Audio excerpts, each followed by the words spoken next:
Assalamualaikum warahmatullahi wabarakatuh. Hai sahabat, kembali lagi dengan saya Marcella Pujilestari. Saya mahasiswi semester 3 Bimbingan dan Konseling Islam di Universitas Islam Negeri Sultan Aji Muhammad Idris Samarinda. Baik, dalam kesempatan kali ini saya akan menjelaskan materi tentang perkembangan kognitif menurut Vygotsky dalam mata kuliah Psikologi Perkembangan yang diampu oleh Bapak Muhammad Hasan Abdillah, SPSI, MPSI. Baik, jadi apa sih yang kita bahas dalam materi kali ini? Yang pertama adalah biografi Vygotsky, yang kedua adalah teori kognitif menurut Vygotsky, dan yang terakhir adalah teori perkembangan. Baik teman-teman, kita langsung masuk saja ke yang pertama, yaitu adalah biografi Vygotsky.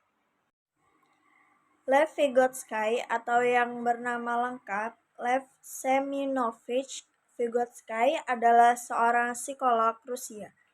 Lev Vygotsky lahir pada tanggal 17 November 1896 di Orsha, Belarus. Vygotsky adalah anak kedua dari 8 bersaudara. Ayahnya bernama Sigma Vygotsky, bekerja sebagai banker dan dikenal sebagai kepribadian yang tegas.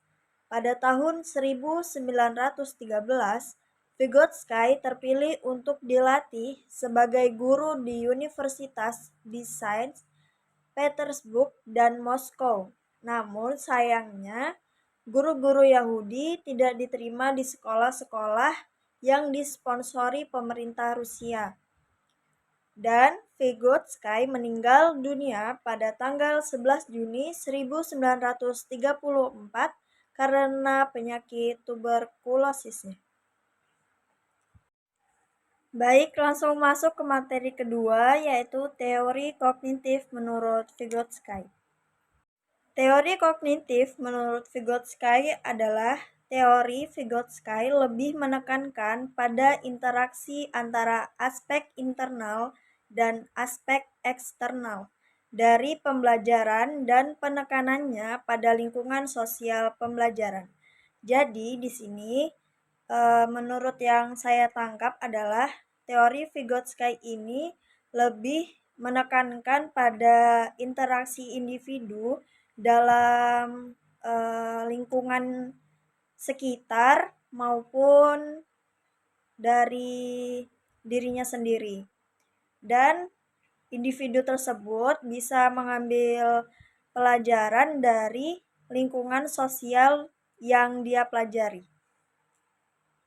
Masuk ke poin ketiga, yaitu adalah teori perkembangan kognitif. Baik, langsung saja. Yang pertama adalah Zone of Proximal Development atau disingkat ZPD, merupakan serangkaian tugas yang sulit dikuasai oleh seorang manusia atau anak-anak secara sendirian.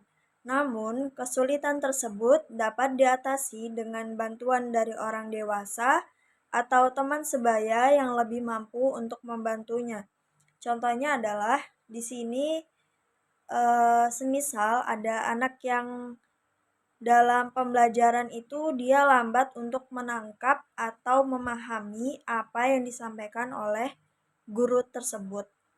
Nah, jadi guru ini membantu anak ini agar bisa lebih memahami apa yang gurunya sampaikan. Misalkan ada kelas tambahan atau dia itu sebelum pulang diberikan pelajaran yang memang khusus untuk anak tersebut. Jadi semua anak itu beda-beda ya teman-teman, nggak sama. Maksudnya penerimaan dia itu dalam perkembangan itu berbeda-beda. Ada yang dia cepat nangkap, ada yang lambat gitu. Jadi di sini contohnya adalah suatu serangkaian tugas yang sulit dilaksanakan dengan secara sendirian. Jadi anak tersebut ini susah untuk menangkap apa yang disampaikan gurunya itu secara sendiri. Jadi dia butuh bantuan atau butuh seseorang dalam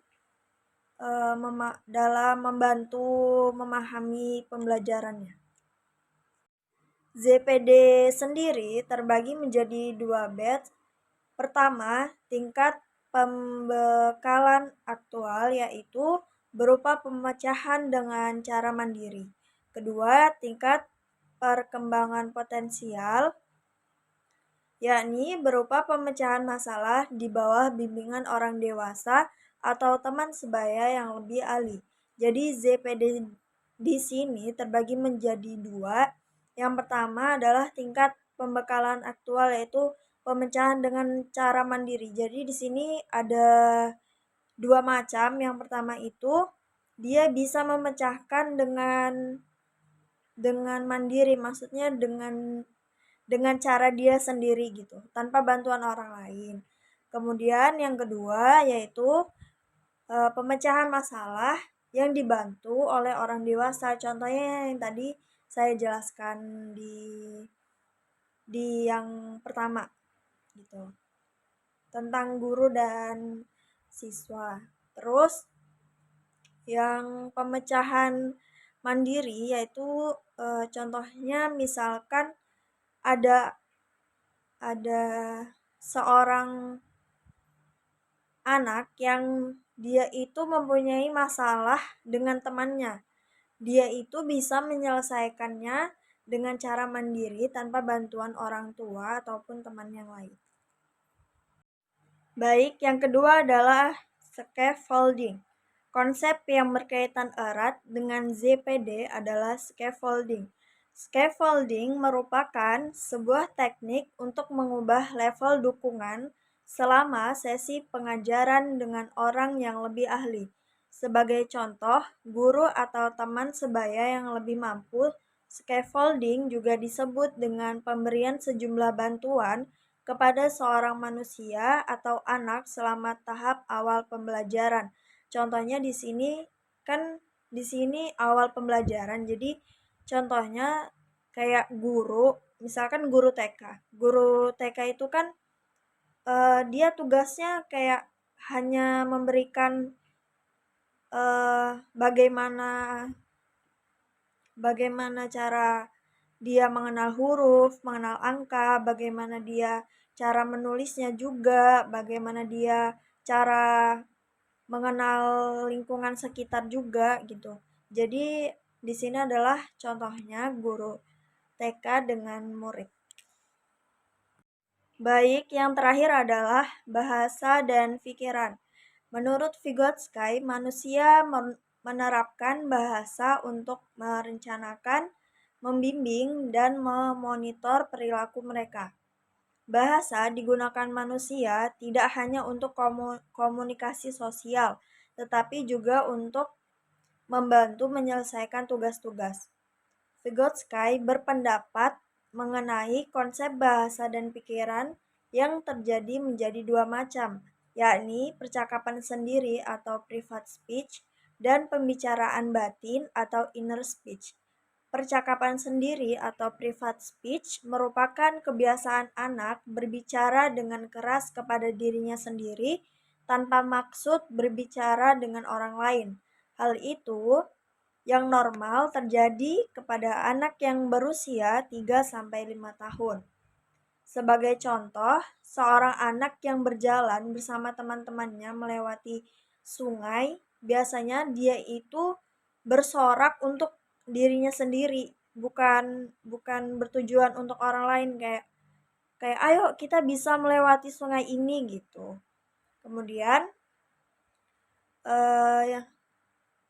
dan pembicaraan batin inner speech itu contohnya kayak dia itu tuh bicara kepada kayak di dalam hati aja gitu, kayak aku pokoknya harus bisa nih ngerjakan tugas ini walaupun sulit gitu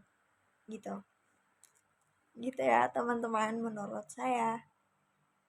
Mungkin cukup sekian yang dapat saya jelaskan, kurang lebihnya mohon dimaafkan. Jika kurang jelas langsung aja komen di kolom komentar ya teman-teman. Oke, thank you for watching.